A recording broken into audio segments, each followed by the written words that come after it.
Hello students, it is another period.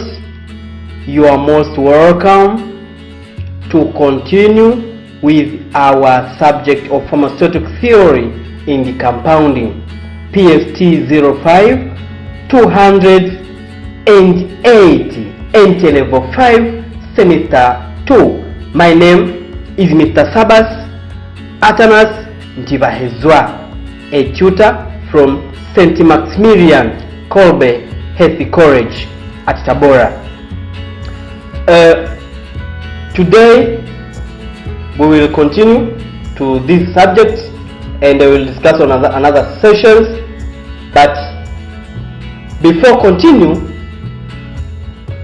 desturi yetu ni kufanya revision kwanza. Tulijifunza nini kipindi kilichopita? We are supposed to make revisions to remind us for what we were learning last period. Tulijifunza about semi-solid pharmaceutical preparations, na tukasema nini maana ya semi-solid pharmaceutical preparations, na tukasema most these semi-solid pharmaceutical preparation, most it is intended for local and sometimes systemic.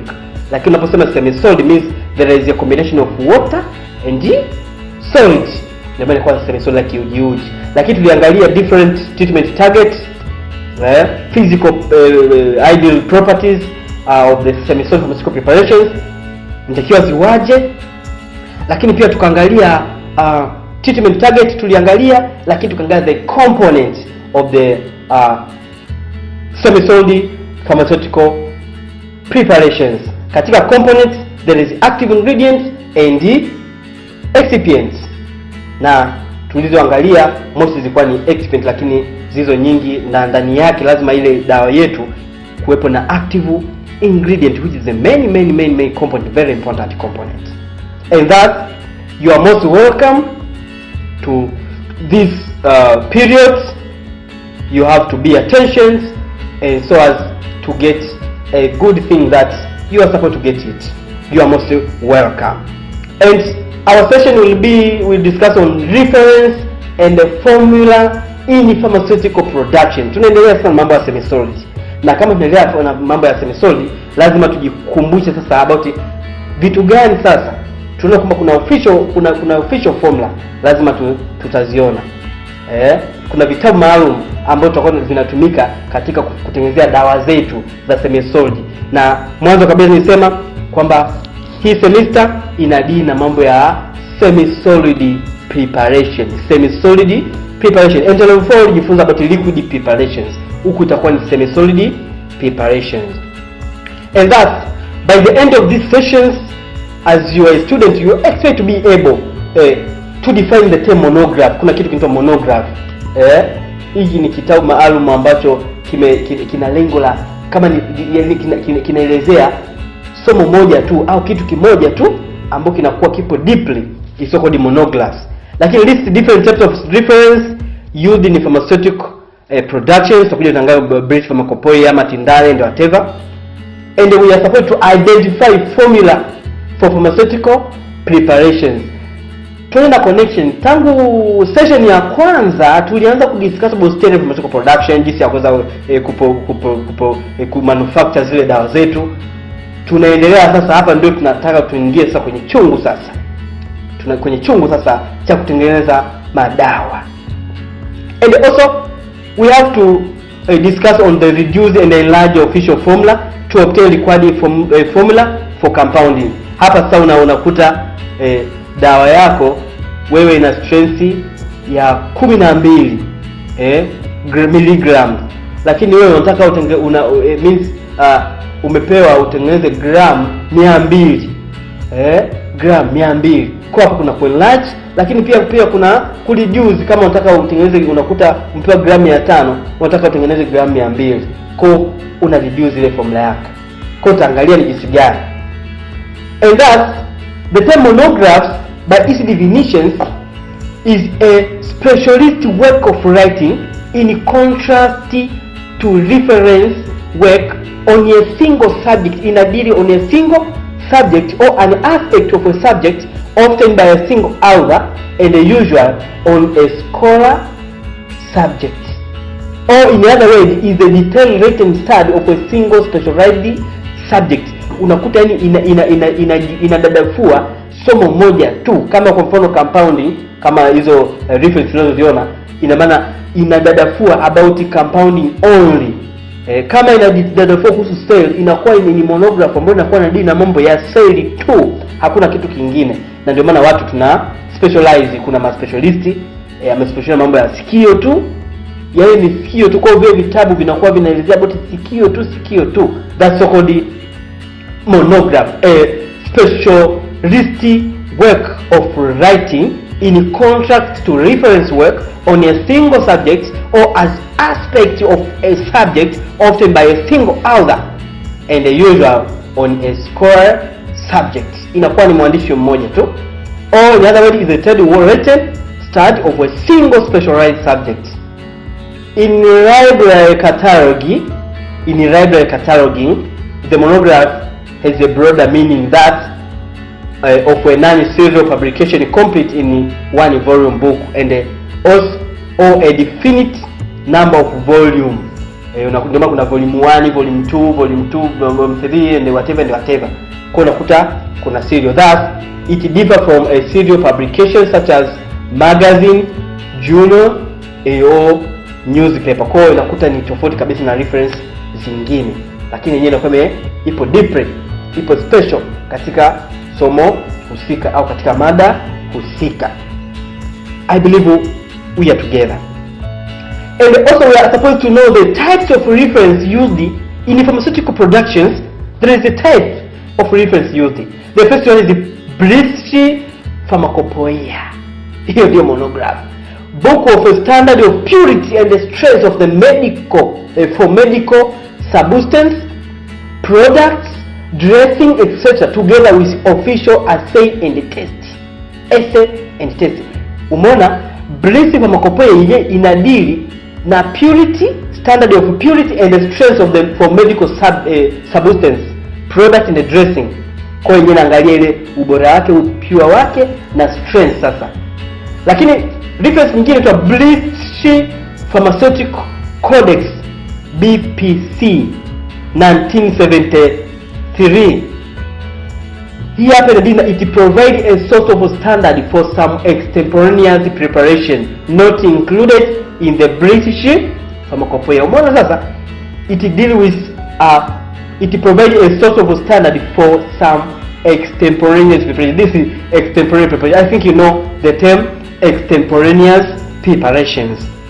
Ulisoma about it ulipokuwa in level 4 about extemporaneous preparations. Nafikiri tulidiscuss kwa undani kabisa. Not including in British Pharmacopoeia and is now incorporated into the Pharmaceutical Codex. Kwa kwenye Pharmaceutical Codex ndio sasa tutakuja tutaangalia. Kwa kuna British Pharmaceutical Codex and the Pharmaceutical Codex. Kwa kuna vitabu viwili tofauti. Ambao kitabu cha Pharmaceutical Codex kimetungwa 1979. Wakati British Pharmaceutical Codex imetungwa 1973. And Pharmaceutical Codex PCX, kwa maana hizi ni symbol ambazo hata ukiziona, ukiona BP ujue ni British Pharmacopoeia, ukiona BPC ni British Pharmaceutical Codex, ukiona PCX means ni British ni Pharmaceutical Codex. And this Pharmaceutical Codex is an encyclopedia of drug information. Kwa hiyo inadili na mambo ya drug information and including entries on disease and condition. Ina maana ukichukua ile Pharmaceutical Codex inadili na mambo ya drug informations, pamoja inahusisha mambo ya magonjwa na dalili zake, aspect of the pharmaceutics, surgical dressing, veterinary information as well as formula for medicines. Kwa ndio inadili na mambo hayo. Kwanza kuona tofauti kati ya British Pharmacopoeia, British Pharmaceutical Codex and the Pharmaceutical Codex yenyewe. British Pharmacopoeia it deal with standard of purity and the strength for medical substance, product and the dressing and etc. together with official essay and test, hakuna magonjwa hapo. Lakini British Pharmaceutical Codex provide a source of standard for some extemporary preparations not included in the British Pharmacopoeia. It is now incorporated into Pharmaceutical Codex. Lakini this Pharmaceutical Codex iko in term of encyclopedia of drug information, na inakuwa inahusu mambo ya disease humo, condition zake, aspect of pharmaceutical, mambo ya surgical dressing, utamfanyia nini, management yake na kadhalika, and the veterinary information as well, formula for medicines. That's so-called Pharmaceutical Codex. Kwa nitakia ujue kila kitabu kina maudhui yake. It is better to know it. And also another difference, so-called European Pharmacopoeia. European. Unajua ni Europe. Unajua wazungu bwana bwana. Yaani mimi wazungu bwana ni kweli wana akili sana. Wanataka hapo nilikuwa ametunga sidhani Tanzania sijui kilisha kama alishatunga, sijui kimeshapitishwa au bado sijajua. Lakini British, European na kadhalika changamoto sana. Kwa hiyo European Pharmacopoeia prepared under the auspices of the Council of Europe, and was created to permit free circulation of a drug within the European Community. Most hichi hapa kilikuwa na dini mambo ya huko Ulaya. Kwa ilikuwa inaruhusu tu zile dawa, zinaelezea zile dawa ambazo zinatumika ndani tu ya community ya Ulaya huko. Isoko European Pharmacopoeia huko bado haijafika na hatutarajii kufika. Lakini International Pharmacopoeia, publication of the World Health Organization, providing recommended standards for international use, publication of World Health Organizations. Kwa maana hiyo ni International Pharmacopoeia, IP. Lakini kuna United States Pharmacopoeia, State Pharmacopoeia, USP. Kwa hiyo kuna USP ujue ni United States Pharmacopoeia, and the national formula, which is the NF. The official standards reference for the of the United States of America is so-called United States Pharmacopoeia, and there is a companion volume of dispensing information. Kwa hapo kuna information mambo ya dispensing sasa. Mambo ya dispensing, utampa dozi gani na kadhalika. Kwa hiyo imedili kwenye kitabu hiki cha United States Pharmacopoeia. Lakini International Pharmacopoeia inadili mambo ya World Health Organization, ni kimataifa, international. Thus another is called Matindale, or another is called the Extra Pharmacopoeia, Matindale, an authoritative reference book on drugs and the medicines in current use throughout the world. Matindale provide detailed information on nomenclature. Mbona kwenye vitabu vingine hakuna nomenclature, lakini hapa kwa Matindale kuna nomenclature. There is physical and pharmaceutical properties. Kwa ukisoma Matindale ndio utakuja kuna properties ya kila dawa. Physical and chemical yake, properties yake, adverse effect, action and the use. Na kwenye library yetu tunayo Matindale tunayo, hata Pharmaceutical Codex tunayo. Kwa hiyo unakuta hiyo sawa competent, lazima uingie sasa unatafuta dawa fulani, utaangalia nomenclature yake, physical and pharmaceutical properties ya ile dawa, adverse effect ya ile dawa, actions or mode of action ya ile dawa, na matumizi yake, inatibu nini, solubility yake katika property of solubility, siji kuna nini, katika temperature inatakiwa usitoke katika mazingira gani, container usitoke katika container gani, ipo kwenye Matindale. It's called the Extra Pharmacopoeia. Very important. Another reference is called the Pharmaceutical Handbook. A reference manual for practitioner and the students of pharmacy and the allied professions. Information such as the preparation and supply of medicines, method of sterilization, nomenclature of organic compounds, desirable body weight, and the calculations of body surface area, which are useful data relevant to pharmacy. I think tunazo Pharmaceutical Handbook tunayo ambayo inakuwa inatuongoza. Ina maana hizi pharmaceutical handbook ni difference ambazo zimechomolewa kutoka kwenye British Pharmacopoeia ama Tindani na kadhalika, ili kuweza kutusaidia jinsi ya kufanya compounding. Na hizi tunazo hata kwenye maabara zetu, hizi pharmaceutical handbook zinasaidia, lakini reference kubwa ni Matindale, Pharmaceutical Codex, British Pharmacopoeia and whatever. And another reference called the British National Formula, BNF.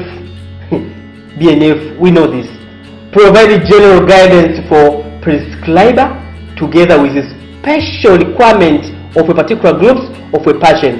Na ndio maana ukisoma ile BNF utaona kuna condition ya dawa, kama ni ugonjwa fulani lakini ule ugonjwa unakuta kuna dalili zake, lakini pia kuna management zake, kuna adverse effect pia unazikuta mle lakini pia magrupu mbalimbali solubility yake na kadhalika.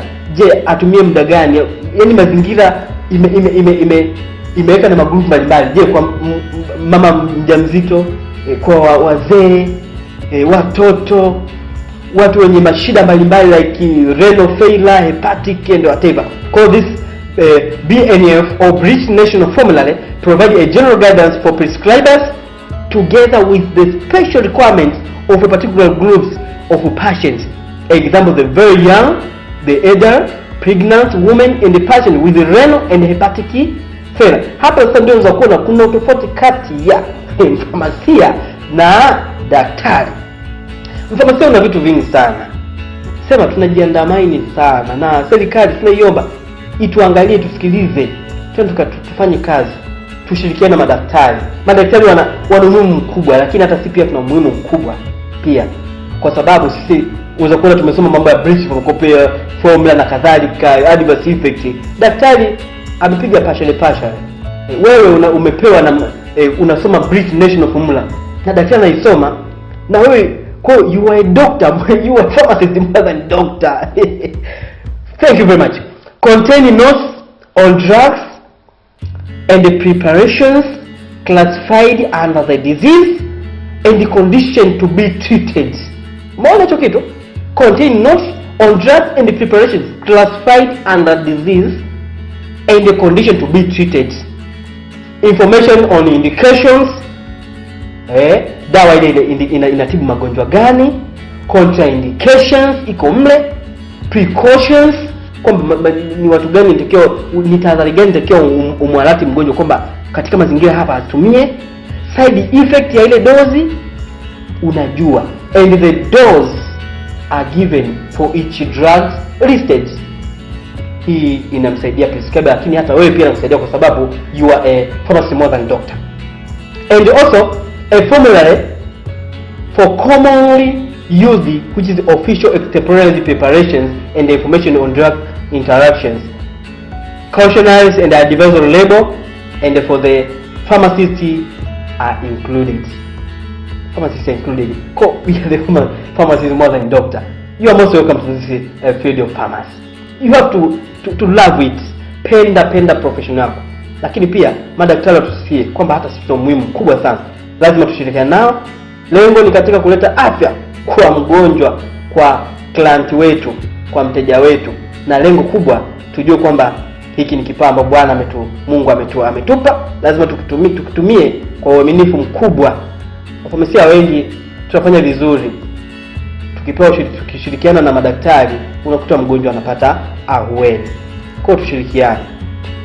Kwa that was the difference, where the difference ambapo sasa unaweza kuona sasa tunaenda kwenye concept ya monograph, kwamba a detailed written study ambayo inakuwa ina deal na specific subject, maybe specialized.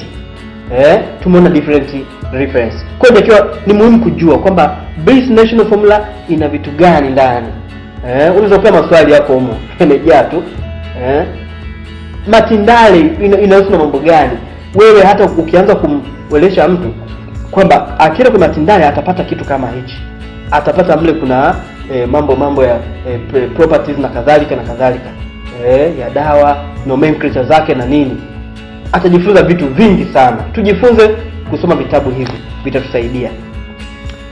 Thus tutaingia kwenye subset kingine ambapo identifications of formula for pharmaceutical preparation. Identifications of formula for pharmaceutical preparations. We know that after comprehending the request in the prescription, tumeshapata sasa prescription kutoka kwa daktari, a compounder has to identify the correct formula from the reference book. Kwa ukishapata the prescription, daktari amekuandikia paracetamol miligram 250 TDS for 3 days. Ile dawa haipo kwenye pharmacy, haipo kwenye dispenser yako, hamna. Kwa lazima uende kuiandaa, na most wameandika ni ya mtoto. Kwa lazima uende kwenye reference book, either ni pharmaceutical handbook or any other reference, kuangalia the official formula, correct formula. Na unaangalia na ile quantity wamekupa, unaanza kufanya makeke yako. Kwa the correct formulas from the reference book can be obtained through the following way. Be careful here, kwamba kuna njia za kuweza kupata ile formula. Umeshapewa prescriptions, sio unakumbuka tu labda unafungua. Kuna njia za kufuata ili uweze kupata kwa urahisi ile dawa yako au formula ya dawa yako unayoihitaji. The first one, you have to find the name. Ya kwanza you have to find the name of the pharmaceutical preparations to be compounded through table of contents of the reference book and go to the formula. Example, kama ile ni product ni solutions, kwa unaenda kwenye table contents, sehemu ya solutions. Solution unaona ipo katika ukurasa ngapi, unaenda kwenye ile ukurasa, unakuta kuna solutions, then unaipata formula yako. Au ointment unaenda, au ni powder unaenda unaangalia sehemu ya powder unapata. Kwa ya kwanza unaangalia table of content kutokana na ile preparation yako, either ni liquid, either ni mixture, either ni whatever. The formulations in the content indicate the page where the respective formula is indicated. Hiyo ndio njia ya kwanza, the first way. The second way is to find the name of the pharmaceutical preparations to be compounded through the index of the reference book. Na hapa index inapatikana huku mwisho kabisa wa kitabu. Kuna index ambayo sasa ndio unaenda unaangalia index, unaangalia jina la ile compound yako, kama ni paracetamol, kama ni diclofenac and whatever. Kwa the index indicates the number of page where the respective formula is indicated. Below are the official formulas obtained from the reference book under the indicated table of content of the book. Chini yake sasa hapa tunapoendelea ndio tutakuja tuangalia. For example, unakuta compound benzoic acid ointment. Ya kwanza katika, kama unataka kwenda kwenye table of content, unaangalia hapa, unaangalia ointment. Kwa hiyo unaenda page kwenye table of content, unaangalia ointment, inakuonyesha ipo page gani ointment, unafungua, then kule utaipata hiyo compound benzoic acid. Lakini pia kama unataka kwenda kupitia kwenye index number, unakuja unaangalia neno kabisa benzoic acid. Utakuja pale utakuta mfano kwenye index number imebika katika alphabetical order. Kwa unakuja kwenye B, utaona kuna benzoic acid, itakuonyesha kwamba hii benzoic iko ukurasa namba ngapi. Kwa hiyo utaenda kule utapata formula yako, ambayo the synonyms so-called Whitefield ointment, ambayo kuna benzoic acid in fine powder, salicylic acid in fine powder, and emulsifying ointment. This is the official formula. Kwa hiyo ukishaipata hapa official formula, ndio unakuja unalifaa kwenye prescription yako. Tutakuja taratibu. Example, another official formula is sulfur ointment. Vile nimekuelekeza, unaenda vile kama inavyotakiwa. These are the example, but there are so many example. Thus we have to discuss on reduction and enlargement of official formula to be obtained. Sasa umeshapata ile official yako formula, umeshapewa prescription yako, wanakuambia miligram 200 TDS for 3 days. Kwa lazima upate quantity nzima ya ile unayotaka.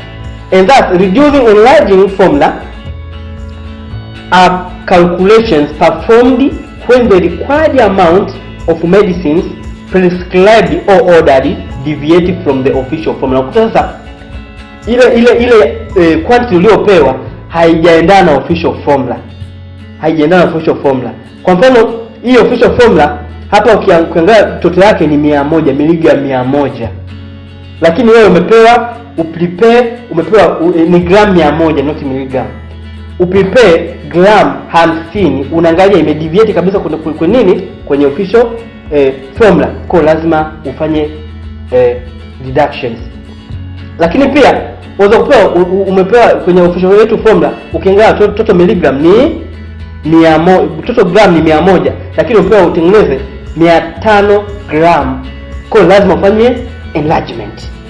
And that's ndio maana hapa nakwambia reducing and enlarging formula are calculations performed when the required amount of medicines, which is either prescribed or ordered, deviate from the official formula in a reference book. Obtaining the amount of each ingredient required for compounding, the figure of the official formula are multiplied by the factor which is determined by the following preparation. Tutaangalia sasa jinsi gani. Cha kwanza inatakiwa ujue kwamba the quantity of the official formula ni ipi. Kwa mfano kwenye ile formula yetu total amount ni 100 grams. Lakini pia inatakiwa angalie the amount required, inahitajika kiasi gani. Hasa ili kuweza kupata factor, unachukua amount required una divide na amount of the of the formula, the total quantity of the of the formula. Na ndio maana our formula inaanzia hapa kwamba the total amount of the official divided by total amount of required is equal to quantity of each ingredient in the official formula.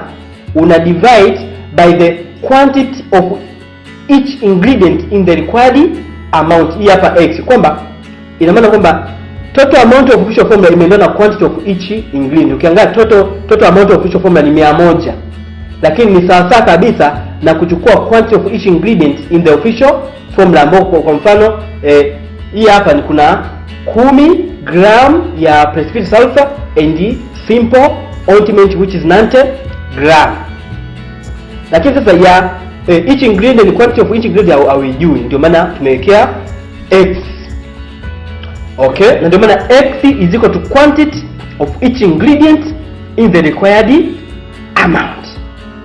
Thus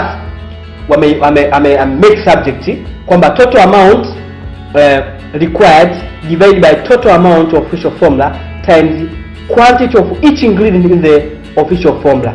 Ndio unaweza kupata quantity of each ingredient in the formula. Ina maana hapa make subject.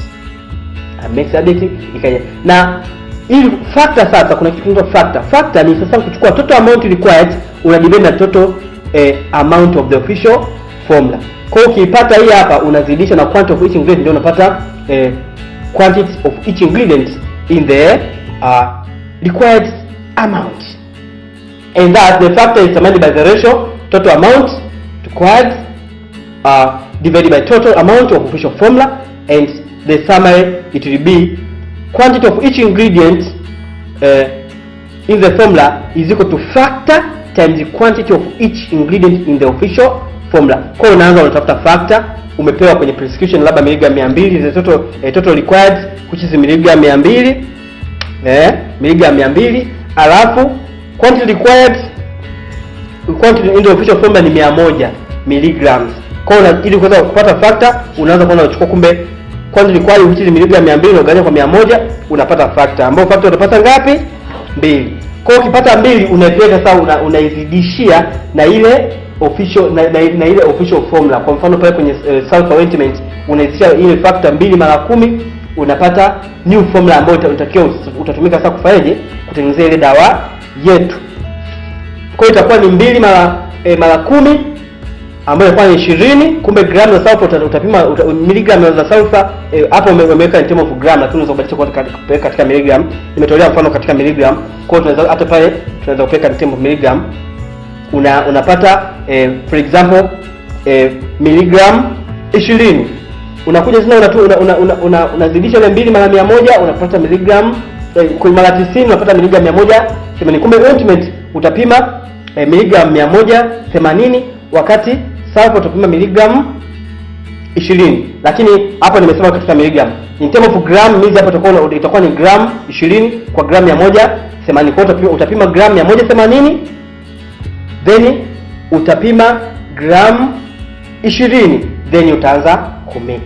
Kwa hiyo hapo ndio jinsi ya kupata enlargement na reduction. Ukishapata factor maana inajipeleka automatically, either una reduce au ufanyeje, una enlarge. It depend na amount unayoitaka, kama ni kubwa au ni ndogo. And also tutatakiwa sasa tuangalie mfano sasa to determine amount of each ingredient required for compounding. What is the amount of each ingredient required to make 50 gram of salicylic acid ointment? Cha kwanza kabisa procedure zile zile. Unaenda either kwenye table of content. Unaenda kwenye table of content itakuonyesha kuna ointment. Then utaenda ointment itakuonyesha kwamba ni page namba ngapi. Utaenda kwenye ointment utatafuta the official formula of salicylic acid ointment. Ukishapata au unaenda kwenye index, unaenda kabisa kwenye unatafuta kwenye index code index, unakuja kwenye salicylic acid, unapata itakuonyesha ipo page namba ngapi, utaenda utapata official yako formula. Lakini swali lingine, what is the amount of each ingredient required to make 20 gram compound zinc oxide? Procedure ni zile zile. Kwa hivyo official formula umeshaenda sasa kule, imekuja ni hapa salicylic acid phenol sifted which is 2 gram and the wool alcohols which is 980.0 gram. Ukijumlisha hapa total yake inakuwa ni ngapi? Total required in the official formula, total amount ni 100. And thus this is the ndio solution inaanza sasa. Yaani paka hapa solution nimeshaandika formula given. Thus total amount of the official formula amechukua 2 kujumlisha 98 akapata 100 gram. Total amount required is 50 gram. Not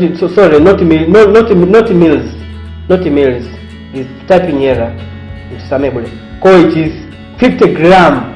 50 gram. This one it is 50 gram. Kwa nitakiwa kwa makini. Ukishaelewa tu haina shida. It is 50 gram. Amount of each ingredient hatuijui. Na official yetu formula tumepewa na unaona kabisa imedeviate. Tunachotakiwa kutengeneza ni gramu 50, lakini kilichopo total ni gramu 100. Kwa hiyo lazima nitakiwa tukufanyaje? Tufanye deduction kutoka kwenye official formula. Then tunakuja kutafuta factor. Factor unachukua required amount, ambayo required amount ni 50 gram, una divide na total official amount, the official amount of the formula. Kwa hiyo itakuwa ni 50 gram kugawanya kwa 100 gram which is 0.5. Hii ndio factor yetu tumeipata. Utakapomaliza sasa ndio unakuja kwenye then the amount of each ingredient can be obtained, unaandika kwenye official formula kwamba kuna formula yetu salicylic acid, wool alcohols, official formula yetu hii ya mwanzo ni hii hapa, una times factor unaandika kama hivi. Kwa hiyo ukizidisha hapa inakuwa ni gram 1, wakati hapa inakuwa ni gram 49. Kwa hiyo hii hapa sasa ndio unaenda kwenye kopo la salicylic acid kwenye container, unapima gram 1, unaweka pembeni either ni kwenye mortar, then unapima wool alcohols which is 49.0 gram, then unaanza unaimix. Hiyo ndio jinsi ya kutafuta nini? Factor. Hizi ni procedure ni very important kwa sababu unapokuwa practical zinatumika sana. Na kama zinatumika sana ni very very important na zina marks nyingi. Ukikosea tu kwenye calculation hapa swali zima. Sasa hata ukifanya makeke yako umeshakosea swali zima, inakuwa ni changamoto kubwa mno. Be careful. Thus amount required for each ingredient to make 50 gram of salicylic acid ointment, ndio unaandika formula yako sasa, new formula sasa, the new formula it be salicylic acid phenol sifted which is 1 gram, wool alcohols which is 49.0 gram. Kwa hiyo ile ndio procedure lazima uandike. Unaanza official formula, unakuja unaandika data zako vizuri, yani this is science. Enda kwa data. Kwa data, hata Magufuli aliweka data.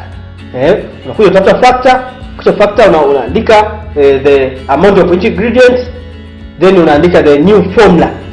Unaandika kama hivi, then hapa ndio sasa una uhalali. Una uhalali wa kwenda kuchukua ingredients zako, umeshaziandaa, unapima, unachanganya, unapata product yako ambayo haina ukakasi wowote. That is called compounding, pharmaceutical theory and compounding. You are most welcome. Another question kama lile tu, yani hii yote ni marudio. Kwa hiyo na maswali yote yanaenda katika mtiririko huo. Total amount katika official formula ni 100.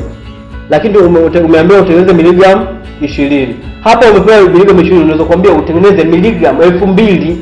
Ni vile vile unachukua kwa utachukua ni 2000 gawanya kwa 100 ambayo unapata kumbe factor ni 20, utagawanya hapa. Kwa gramu utakazozipata ndio utazipima, na hiyo ni katika large scales. Kwa hiyo hapo ndio kuna large and reductions. Ni vile vile tu unapata the official formula like this one. Kwa hizi hapa ndio utazipima, unapima gram 5, unapima gram 5 tuna za starch, then unakuja unapima unapima 10 gram za white soft paraffin. White soft paraffin, unapata formulation yako. Kwa this so-called formula lazima tuzijue. Hii ina apply katika ointment, cream, paste, gel and whatever. Sehemu yote ya compounding. Even hata kwenye nini? Even hata kwenye liquid preparations and whatever. Kwa lazima ujue kitu kama hichi. Kwa this is the end of session. Discuss about monograph. That is the specialized work of writing in contact to different work on a single subject or an aspect of a subject authored by a single author and usual in scholar subject. And also tumejifunza different reference book like Matindale. Tumeona Matindale na inahusu mambo gani. Msingi ni kuendelea kuyaelewa tu na kuendelea kufuatilia. Tumejifunza about the formula on how to enlarge and reduce, and on how to find the factor to get a new formula so as to make your preparations. And thus this is a practice ambazo inatakiwa utakuwa practice for your own time. It is very important to make practice. Kama una reference book, unaenda unafanya mazoezi. Unaweza kujipa maswali mwenyewe, labda una prepare gram ngapi, unaanza kufanya calculation mwenyewe, unaendelea kujipa uzoefu. Unapoingia compounding, inakuwa wewe kazi yako unatakiwa kuanza tu nipime kitu gani, umeshaweka hesabu zako vizuri. Because this is the assignment for your own time. From the following formula, calculate the quantities required to make this is the maswali ambayo inatakiwa ujue jinsi ya kutengeneza new formula. Inatakiwa utumie procedure nilizokuelekeza. Kwa haya yote ni maswali. Kwa muda wako utafanyeje? Utayapitia. Kwa knowledge is better than money. Knowledge is better than money. Kama una hela alafu hauna knowledge inakuwa ni changamoto sana, lakini vyote vinashabihiana. Tushirikiane. Naendelea kuwakumbusha tuendelee kumuomba Mungu dhidi ya janga hili la virusi vya corona. Janga hili ni zito. Janga hili vitu vingi vimeharibika. Kwa hiyo tuendelee kumuomba Mungu atunusuru. Inawezekana tumemtenda dhambi, atuongoze, lakini pia inawezekana anatuletea fundisho. Ni msingi tuendelee kumtumaini, tuendelee kumlilia ili turudi katika hali yetu ya zamani, lakini iwe ya mabadiliko makubwa ya kuendelea kumjua yeye peke yake. Lakini tuendelee kuchukua tahadhari tunazopewa, na sisi tunajua ni we are the medical personnel.